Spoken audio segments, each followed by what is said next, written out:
My name is Vanessa Tejas, and I will be speaking about self-presentations on Instagram. I would first like to start off by giving some definitions. The self is the first one. The self is socially constructed through interactions with others and our perceptions.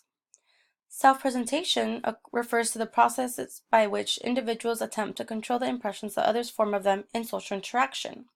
And tactical impression management is when someone engages in using self-presentation tactics to manipulate the impression formed by others. Previous studies have found that individuals may change their physical appearance and they may present a tactical self on social media. People tend to alter their self-presentation to be more favorable with others.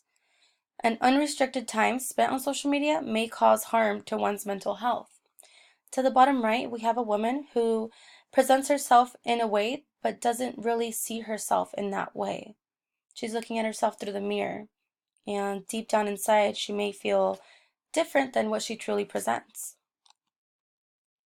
I chose to study if people who use Instagram use self-presentation tactics and if it affects their well-being. I chose to study this topic because I have used self-presentation tactics on social media as well as in person. I have also witnessed many people use self-presentation tactics. For example, posting a picture that is not accurate, editing their photos dramatically, pretending to be someone that they're not. I believe it would be interesting to get a glimpse on others' thoughts and opinions about how they believe they present themselves online.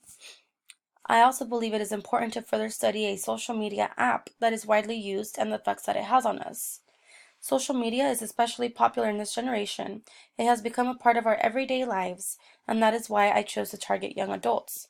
There are so many social media apps. There's Instagram, Twitter, Facebook, MySpace, dating apps, and all of these have an effect on our lives.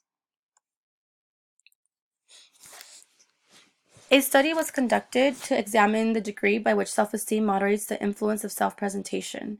For example, strategic self versus the true self on Facebook users' subjective well-being. The authors used a questionnaire method to measure the subjective well-being, and they found that self-esteem moderates the influence of self-presentation style on users' sense of subjective well-being. In addition, those who presented a strategic self produced greater self-reported happiness for high self-esteem and for low self-esteem Facebook users. A similar study examined how self-determination affects the use of self-presentation strategies online. The authors used an online survey, and they found that there were individual differences in self-determination that explain the self-presentation online. This means that individuals with more self-determination are less likely to use strategies of self-presentation online. It was also found that ingradation which is presenting yourself in someone else's favor, was the most commonly used strategy.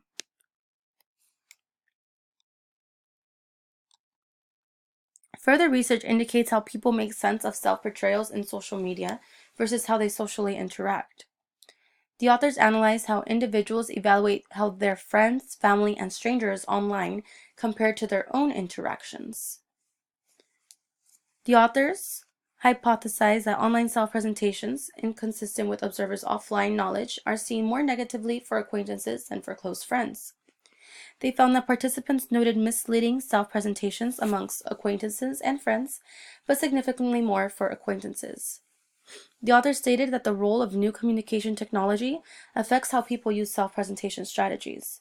Impression management, which is what I defined earlier, the act of influencing the impressions that others form, plays a huge role in online self-presentation. However, not all research supports the idea that social media has a negative effect on individuals.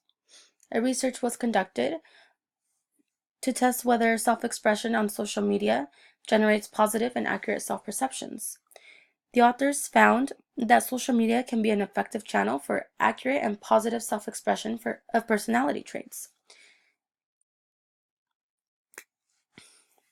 Another study examined the effects of social media on adult mental health in Indonesia. The authors found a harmful effect of social media use on mental health. In addition, increased time using online social media may lead to social media addiction. So the previous 5 studies, for the first 3 studies, they all agree that people present themselves differently online, whether the authors tested that theory through experimenting or by using other participants to analyze how their close friends and acquaintances present themselves online. Methods. I chose to use a qualitative research method approach. Surveys are one of the most used research methods, usually in the form of a questionnaire that capture information of people's opinions. Previous studies have used surveys and/or questionnaires, for example, the 5 studies that I mentioned above. The population that I will be targeting are Instagram users because I hope to analyze if people present different self-presentations online versus in person and if it affects their well-being. For the purpose of this assignment, I will be using the poll feature on Instagram, and I hope to gain a considerable amount of feedback since I will be directly asking Instagram users and analyzing their opinions. The sample of the population is the number of viewers who participated in the poll or questionnaire, and I feel this would be the best approach since I predicted that those who are actively on Instagram will participate. This is more efficient than randomly distributing a survey to people who may not use Instagram. I believe this was a better fit than interviews because I predicted that less people would be willing to participate in an interview and more people would participate by simply selecting an answer choice. There were a total of 58 participants. 33% were male and 67% were female, all between the ages of 19 and 30. All participants reside in Southern California and were selected randomly by selecting every 10th Instagram user from my profile to participate in the survey. All participants were made aware that the survey was voluntary and responses would only be used for the purpose of the study. Participants completed an online questionnaire through the Instagram poll feature where participants were able to select agree or disagree to the statements provided. I also asked one question which participants were able to provide their opinions and thoughts on, and the poll was available for 3 hours and then I closed it out. I hypothesized that excessive time spent on Instagram would cause people to use self-presentation tactics and would affect users' well-being. One limitation to this research was that the poll did not keep track of which individual answered which questions. It only told me how many voted for each question. Another limitation was the short amount of time that I had to conduct the research. A better analysis of the research would have been if I analyzed Instagram users for a certain amount of period and then those same users when they are not using Instagram and compared the answers.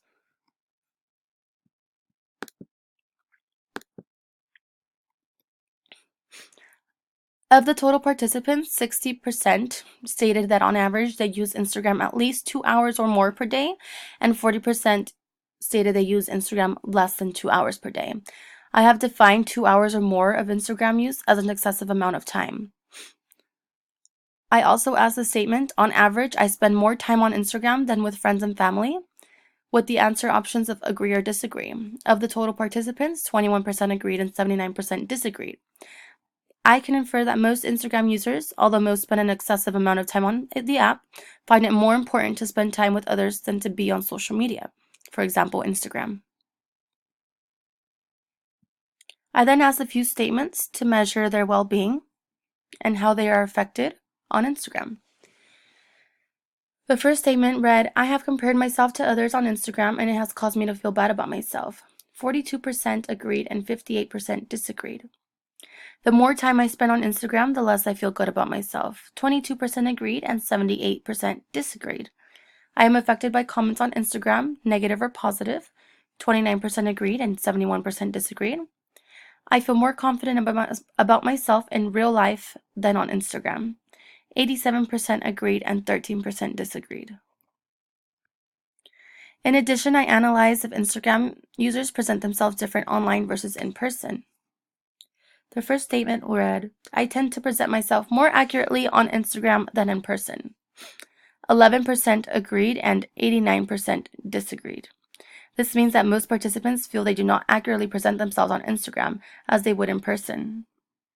The second statement read, I have commented positive or negative words on others' posts that I would not normally tell them in person. 19% agreed and 81% disagreed. I follow people on Instagram that I normally do not talk to in person. 85% agreed and 15% disagreed. I have shared positive posts on Instagram even though I am feeling bad about myself. 58% agreed and 42% disagreed. I have shared a post to get others to like me more. 8% agreed and 92% disagreed. And I have shared a post that falsely portrayed myself. 8% agreed and 92% disagreed. I then asked if yes to the previous statement. Why is that so? And the previous statement being I have shared a post that falsely portrayed myself. One of the participants answered, other than my close friends, everyone thinks I have a glamorous life and that I am always out doing stuff and having fun with lots of money. But I'm actually battling depression, but I'm not going to let the whole world know that, so I continue to post my happy life. From my results, most participants spend an excessive amount of time on Instagram, which I hypothesized would affect their well-being. According to my results, statements targeting users' well-being revealed that users are not affected by time spent on Instagram. Overall, most respondents did not compare themselves to others, have not experienced negative feelings about themselves, did not feel like more time spent on Instagram would negatively impact their self, and did not feel they are affected by comments on their posts. However, most respondents felt most confident on Instagram than in person. This means that Instagram does have a slight effect on users' well-being. There were some contradictions in users' opinions of displaying false self-presentations on Instagram versus in person. Many participants agreed to present themselves more accurately in person than on Instagram, but many denied sharing a post that falsely portrayed themselves. Moreover, the majority of the participants agreed to have shared a post even when they felt bad about themselves. This means that most people believe to engage in authentic self-presentation, that is, creating an image of ourselves in the eyes of others that is consistent with the way we view ourselves. However, by the results, I can infer that many did not want to admit to engaging in tactical self-presentation, that is, claiming to have attributes others may value, even if we do not have them.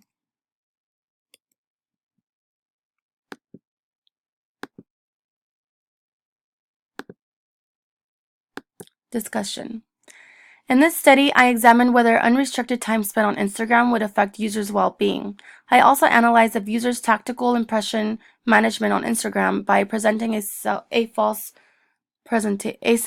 self-presentation. These findings are slightly consistent with prior literature, which have found that unrestricted time spent on Instagram affects their well-being.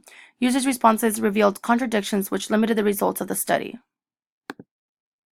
These findings also revealed that most believe they present themselves accurately, which supports the authentic self-presentation idea.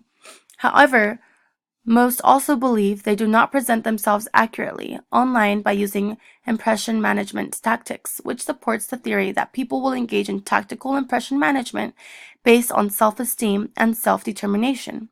My hypothesis was only slightly supported by the results. Researchers should consider self-esteem and self-determination when users display tactical impression management on Instagram. And future research should analyze responses for individuals who use Instagram for a long period of time and then analyze the same users' responses after not using Instagram for a period of time. For example, I may ask the statements to some participants after they have used Instagram for 6 months, and then I would want to have them stay off of Instagram for 6 months and re-ask them the same questions to see if the results remain the same. My hypothesis was only slightly supported due to the many contradictions in the participants' responses.